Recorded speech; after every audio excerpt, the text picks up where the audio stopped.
intimidasi itu biasa ya. Biasa itu maksudnya pasti akan dialami oleh semua wartawan foto gitu. Aku pernah gebrak meja pimpinanku karena dia tidak mau bertanggung jawab atas apa yang aku foto gitu. Ya tapi itu udah yang lalu. Itu masih jiwa muda lah, masih semangat, dan iya, foto ini benar-benar ya itu yang foto yang harusnya buat kalau kita ya beda lah. Kalau sekarang kan lebih wise, bijaksana. Ini bahaya nih kalau di mod, ini berbahaya buat bukan hanya buat sendiri tapi instansi kan gitu.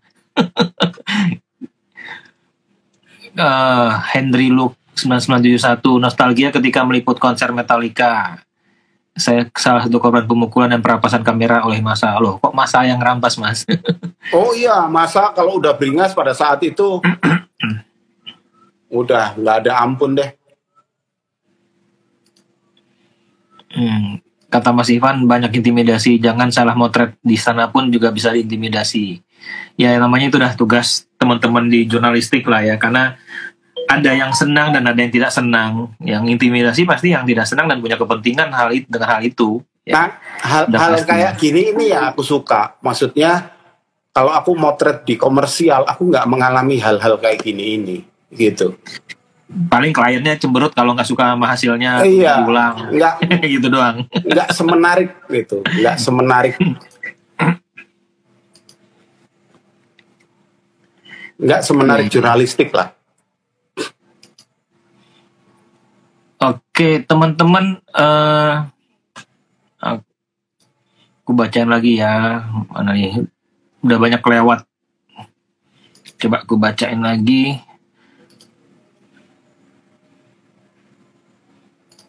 Apa pertanyaannya? Udah habis kan? Aku mau cerita apa ya? Cerita yang bahagia-bahagia aja, Mas. Nah itu tadi yang foto ini nih aku bahagia nih, tidur nih. Ini habis liputan di mana nih? Itu di Olimpiade Beijing. Oh, di Beijing. Itu aku motret bulu tangkis dan pada satu titik aku merasa sangat lelah sekali dan aku bilang, aduh, aku harus tidur nih. Ya udah aku tidur. Padahal aku harus motret. Oh, yang kemarin cerita Mas Bea ke apa sampai kehilangan set pertama ya waktu itu ya? Nah, ya kebablasan ya? Ya ini. Ini ya. Ini ada teman Epi yang lalu motret gitu. Dan ketika editorku itu kan kita udah make sebuah sistem yang namanya Panaikon. Jadi selesai motret, disknya kita masukin laptop, fotonya ditarik semua sama mereka. Jadi mereka bisa melihat dengan cepat. Itu dimulainya di Olimpiade Beijing ini. Ketika mereka tanya pertandingan ini mana gitu, aku bilang aja, aku nggak motret, aku ketiduran. Gitu. Ya mereka marah, tapi ya habis gimana, aku capek. Tapi ya itu maksudku itu. Ada satu titik di mana ketika aku udah nggak mampu, aku akan lepaskan semuanya. Aku butuh apa nih sekarang? Aku butuh tidur, ya udah tak taruh, aku tidur. Gitu. Yang pastinya kalau jadi profesional ya aku harus tetap motret kan, tapi pada saat itu kalau aku udah mentok biasanya udah tak lepasin aja, aku butuh tidur, ya udah aku tidur sekarang gitu. Nah Mas, ini pertanyaan Zule Eduardo sama Mbak Si tadi, paling bahagia tuh motret apa, Mas Bea? Paling bahagia itu motret sport sebetulnya aku. Sport ya, kemarin dia dibilang asik, mengasihkan ya. Iya. Paling menyenangkan itu motret sport sebetulnya. Tapi kalau itu kan bahagia buat aku, membuat aku seneng ya. Yeah. Tapi yang lebih bahagia itu kalau begini, kita motret, terus foto kita keluar, dipakai, terus foto itu berhasil membuat perubahan. Itu rasanya Wah, Lebih itu nggak ada. Hmm, nggak itu bisa top. dibayar dengan materi ya. Iya, iya. Lalu kita merasa bahwa, oh ini loh gunanya aku hidup nih, gitu. Maksudnya kalau mau jumawa ya, atau Ya. ya, kalau aku bilang misalnya aku boleh jumawa gitu, terus aku bilang, oh ini loh gunanya aku hidup, gitu. Lewat kayak gini loh, kayak gitu. Tuh, Yuda Galabak paling bahagia itu sempat diajar Mas Bea di Pasar Baru. Oh, iya. Yuda ini temannya Mas Gato pada saat itu, Yuda, Romi. Mas, aku ini kan kita Mas, tinggal Mas, aku ngirim satu foto lagi tuh, Mas. Oh, siap. Mas, ini Coba di-download dulu. waktu kita tinggal 10 menit ya. Oke. Aku mungkin kesempatan kita nanya buat teman-teman buat minggu depan apa temanya. Teman-teman mohon dibantu kita ya. Tolong informasikan atau usulan temanya apa. Tapi jangan tulis di sini. Tolong PM ke saya atau ke Mas Bea. Kalau PM di sini nanti lupa gitu ya. Tolong dibantu kita usulan temanya apa gitu kira-kira. Foto Mas Bea mana yang pernah bikin perubahan itu? Banyak. Merubah aku aja banyak. Kalau buat aku pertama kali merasakan itu gempa Bengkulu. Gempa Bengkulu. Fotoku itu kemudian dipakai Straits Times 1 halaman di depan. Terus aku nggak tahu, sebulan kemudian orang Straits Times itu telepon ke kantor Jakarta, Straits Times Singapura, dia bilang, kita menggalang dana, dapat duit segini, kita butuh ketemu anak yang kamu foto ini, gitu. Kamu bisa nganterin nggak? Kita mau membangunkan rumah buat dia, gitu. Jadi buat aku ketika dia telepon itu aku terkejut, Oke. Kemudian karena aku nggak bisa meninggalkan kantor, aku cuman kasih tahu tempatnya di sini, dan mereka ke sana dan memberikan donasi buat anak kecil itu yang aku foto sama orang tuanya. Di situ aku merasa bahwa oh bisa juga kayak gini ya ternyata gitu. Kemudian tsunami itu juga ada pengalaman spiritual yang tiba-tiba aku udah pernah cerita ya, bilang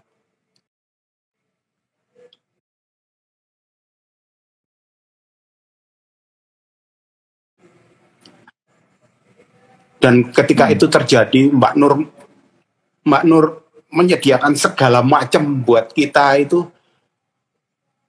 Lalu niat dia itu ternyata supaya orang luar datang ke Aceh untuk bantu mereka. Gitu. Itu ya Mas Agus. Ya termasuk itu pasti bawa perubahan. Yang pasti gini, kalau aku pribadi sih banyak foto-foto teman jurnalis itu yang apa ya?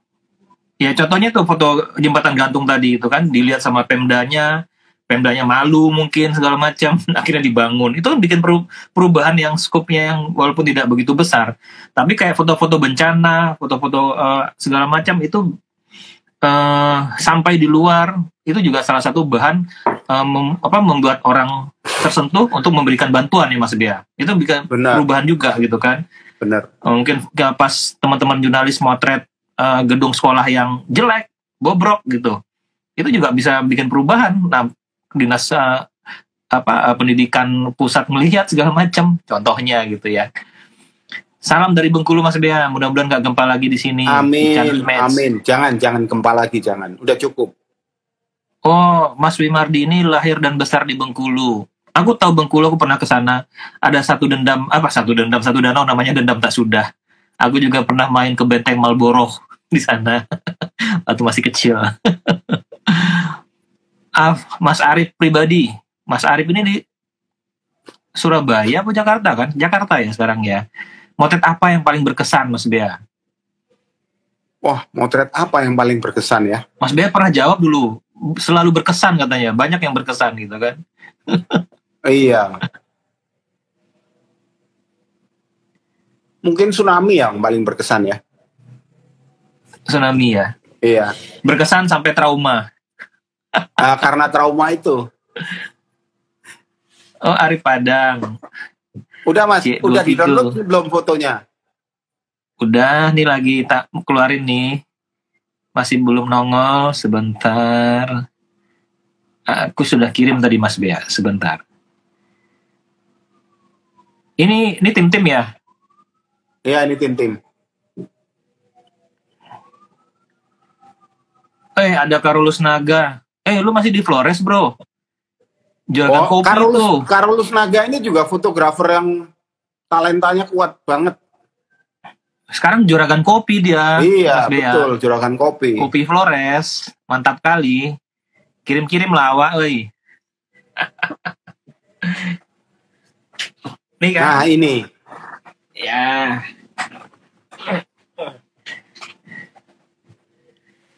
Ini foto di mana, Mas Bea? Ini di GFJA. GFJA Antara, Pasar Baru. Iya. Galeri foto jurnalistik Antara GFJA. Tahu nggak aku ngapain itu? Nggak tahu. Fotonya blur kok. Oh iya.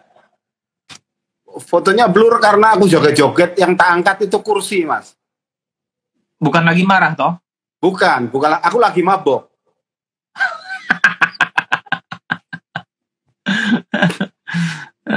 Jadi itu aku habis lumpuh itu. Kemudian aku berhasil ke kantor, terus selesai melakukan tugasku yang pertama. Terus Jumat itu ada acara di Galeri Antara dan aku datang. Aku begitu gembiranya menikmati hidup, aku bisa jalan lagi, aku bisa motret lagi. Bahagia. Sampai kemudian aku ditawari Oscar dan teman-teman. Oscar pasti. Iya. Minum. Aku biasanya nggak pernah minum, Mas. Itu aku minum. Minum dan aku mabok. Aku mabok itu segala hal itu tak angkatin, tak bawa buat joget gitu. Pasti Bang Oscarnya senyum-senyum tuh. Dia bawa botol juga nggak mabok. Kalau nggak salah Arbain juga ada di situ. Arbain udah teler Arbain. Wong tuwek kabeh. Nah itu aku menikmati hidup, Mas. Bahagianya. Aduh, kita tinggal 3 menit nih. Si sitter tambah jam meneh. Aku sih tergantung Mas Bea. Aku sih free. Aku kan pengangguran. Kalau kata komandannya tambah. Ya kalau mau nambah setengah jam lagi aja nggak apa-apa. Tapi aku mau cerita apa lagi ya? Nih kita kan baca. Aku senang itu bacain teman-teman aja nih Gato nih. Aku pernah ngopi di kafenya Carolus Naga di ND. Senang. Aku belum pernah tuh. Depan hotel. Nanti kalau ke Bengkulu lagi kabari aja Mas, nanti tak temenin keliling Bengkulu. Oke, siap Ican.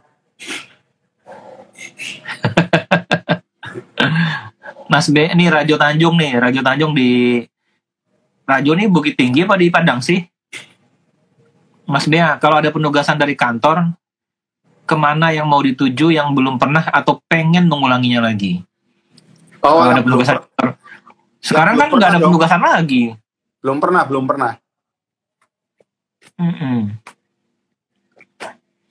Pengen mengulanginya lagi yang mana? Enggak, jadi misalnya udah pernah ke sebuah tempat, terus aku lebih milih mengulangi ke tempat yang udah pernah atau tempat baru. Gitu maksudnya. Kalau aku yang milih tempat baru. Mbak Asi nanya sekarang senang motret opo, Mas? Sekarang senang motret apa ya? Aku suka motret orang di jalanan sekarang. Gitu. Nih, Mbak Kairunisa, kalau foto spot, senangnya di cabang apa, Om? Yang Om nyaman untuk eksekusinya? Oh, kalau sport semua itu menyenangkan kok. Nggak usah milih sport apa, itu sport itu menyenangkan. Karena emosi ada di situ, energinya ada di situ, gerakannya cepet. Kalau kita yang motret itu adrenalinnya selalu keluar, dapat nggak ini, ngejar gerakan ini dapat nggak gitu. Kalau sekarang mungkin karena kita pakai digital dan bisa 12 atau 15 frame per second, ya itu rasanya udah nggak segreng dulu lagi. Kalau dulu pada saat masih pakai film, paling kalau kita punya motor drive itu paling 2 frame per second ya. Itu rasanya taruhannya gede banget. Kalau ketika motret gerakan gitu, kalau lalu kita melihat gerakannya itu ada di layar dan kita tahu bahwa kita nggak dapat foto itu. Sampai sekarang sih belum ada ya.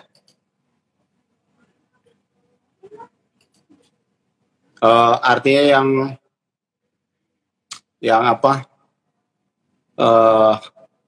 Yang seolah-olah motret itu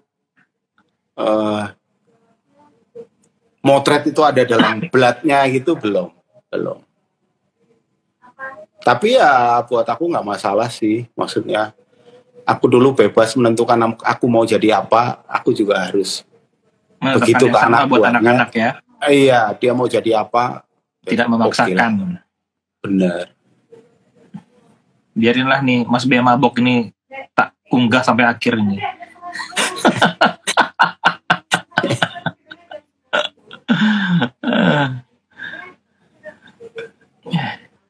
Malam semua teman-teman, makasih udah join. Tadi rame juga Mas Bea, sampai 147 teman-teman bergabung tadi dari sesi 1 sampai 2. Luar biasa. Padahal kita temanya cuman kita mutusin tema gak jelas. Tadinya temanya belum ada judul.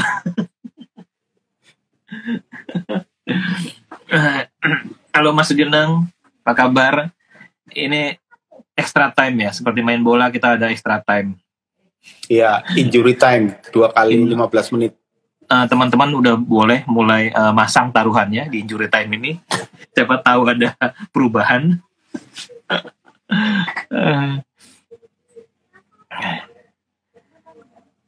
Oke.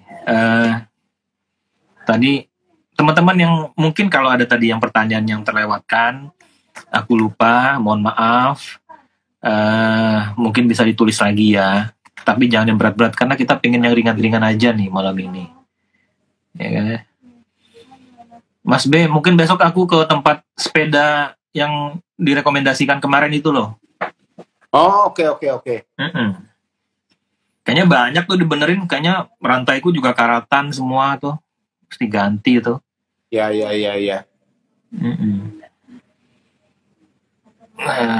Terus aku juga ada temen jual impor sepeda, aku ya bantuin juga tuh, udah lumayan, udah aku 5 sepeda lipat yang ada baterainya. Sepeda listrik kan? Iya, sejatinya sih bukan sepeda listrik, tambahan aja itu. Iya. Tapi lucu juga bisa ngegas itu ya. Panji Arka, selamat malam. Nah, ini teman-teman udah 50-an bergabung lagi. Kita lanjut teman-teman, 30 menit ya. Ini udah 2 jam nih, menuju 2,5 jam. Mas Bea lagi berbaik hati ya, dan aku juga lagi malas ngerjakan yang lain. Foto-foto kerjaanku juga banyak tapi lagi bete, biarin kita ngobrol-ngobrol aja. Teman-teman monggo kalau ada ditanyakan buat Mas Bea, kita santai-santai aja sesuai dengan konsep obrolan santai ya. Nah, ini dari Mas Aditya Budiarso. Pernah follow up nggak jembatan baru pengganti jembatan gantung yang di Banten? Nggak Mas? Masih terpelihara nggak? Masih, aku follow up lah. Jadi ketika jembatan itu jadi, aku motret lagi dan aku jadiin story. Gitu. Makanya aku tahu secara detail ketika mereka membangun lagi itu, aku tahu, terus aku ingin membuktikan gitu.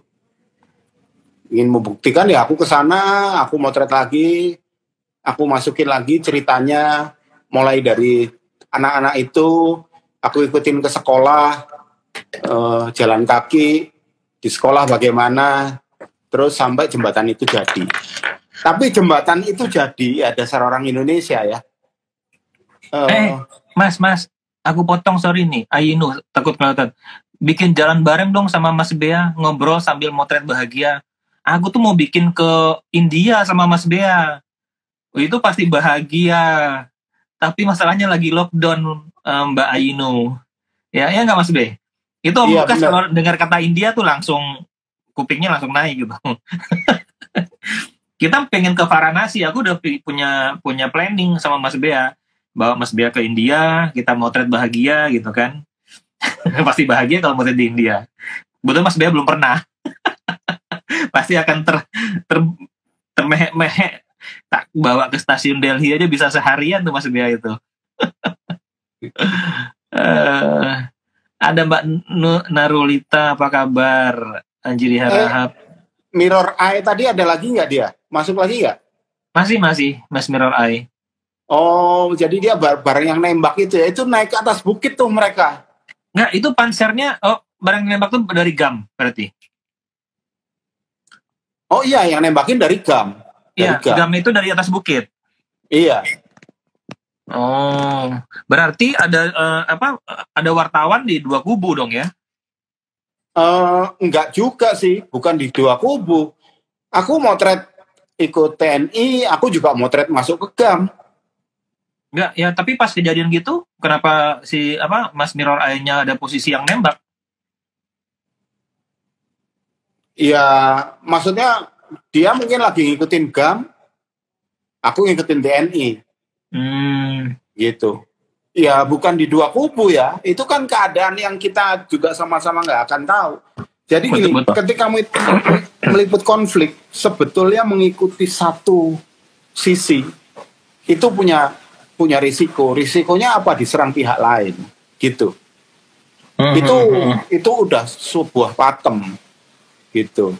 Jadi ketika kamu mengikuti satu sisi ya, kamu punya kemungkinan untuk diserbu pihak lain. Lalu apakah wartawan yang ikut di satu sisi sama sisi lainnya saling bermusuhan? Ya enggak, gitu. Itu pilihan yang masing-masing kita pilih. Iya. Tuh.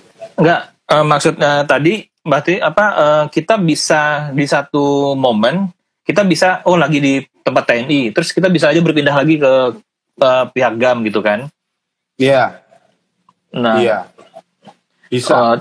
Tuh Mas Mirorai bilang benar Mas Bea. Jadi Mas Mirorai itu pas lagi di sisinya GAM waktu itu yang nembakin Mas Bea. Tapi lucu juga namanya Khaidir. Aku dari tadi mikir siapa ini, Khaidir namanya, Khaidir. Enggak, lucunya ketemunya di obras lagi. Nih aku bacain pertanyaan deh nih dari atas dulu nih. Bi fotograf. Om Bea pernah bete nggak sama hasil foto sendiri? Biasanya kalau bete diapain om fotonya? Saat itu GAM mau ngantar saya pulang, ketemu rombongan TNI. Oh, oke. Ya. Jadi gini, kayak aku balik ke Khaidir Mirror Eye. Jadi mungkin Khaidir habis liputan masuk motret GAM, ketika keluar dia diantar GAM, terus ada TNI masuk, gitu. Ya udah, mungkin GAM-nya, ayo kita mainan nih sama TNI, gitu. Nembak deng terus pergi, nembak lagi deng pergi, gitu.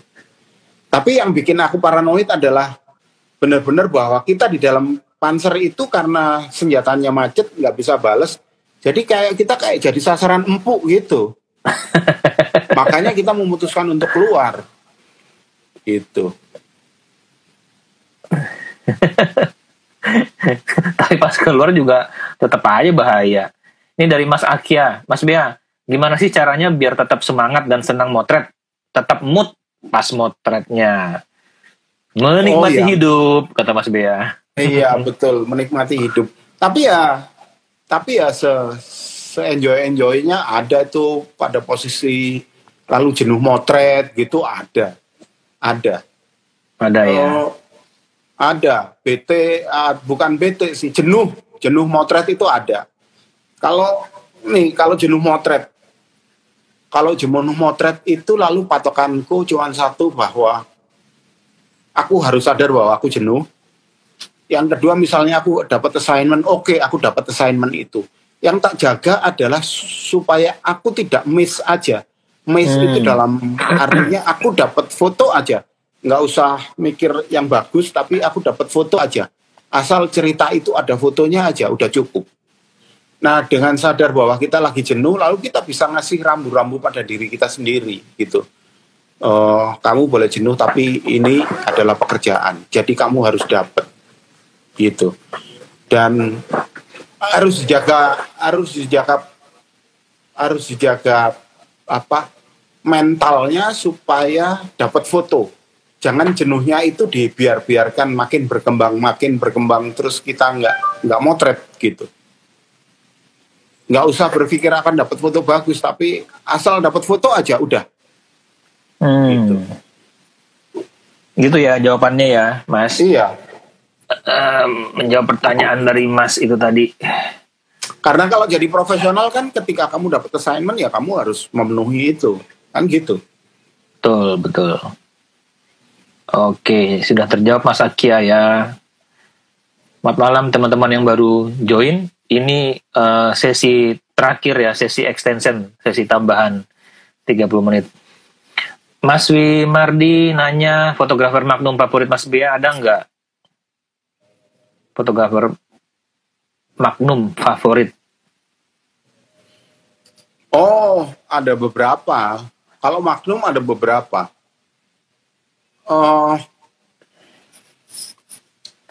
Kalau sebagai agensi ya, sebagai agensi itu Magnum kalau aku luar biasa ya.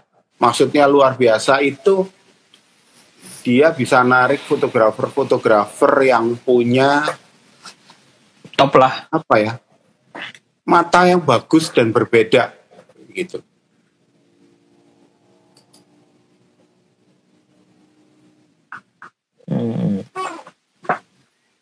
Oke. Siapa Magnum yang aku suka ya banyak. Trend Park aku suka.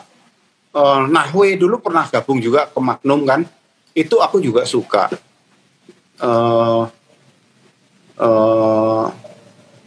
Yang terakhir itu orang Skandinavia itu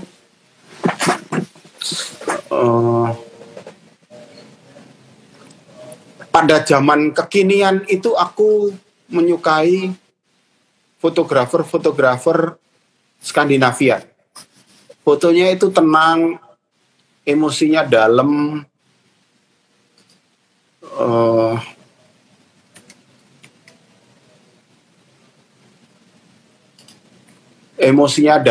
tenang fotonya. Apalagi ya, kebanyakan sekarang aku menyukai orang-orang Skandinavia. Yang untuk di Magnum itu ya? Iya, di Magnum ataupun bukan di Magnum. Gitu. Oke. Gitu. Ini Aino jalan dalam negeri saja yuk. Untuk kondisi pandemi ini, nggak tahu Mas Bea itu menghindari kerumunan karena faktor U. Iya. Jadi gini. Kenapa aku menghindari kerumunan? Kalau dibilang takut ya, aku takut. Tapi inti dari semua itu bukan itu kalau buat aku. Jadi intinya adalah ketika pandemi ini datang, kalau pandemi itu hanya datang di Indonesia, lalu aku nggak berpikir begini. Tapi pandemi ini datang di seluruh dunia. Jadi mappingnya adalah buat aku, orang-orang harus memperlambat gerakan dan kegiatannya supaya kegiatan di seluruh dunia itu lebih pelan lagi.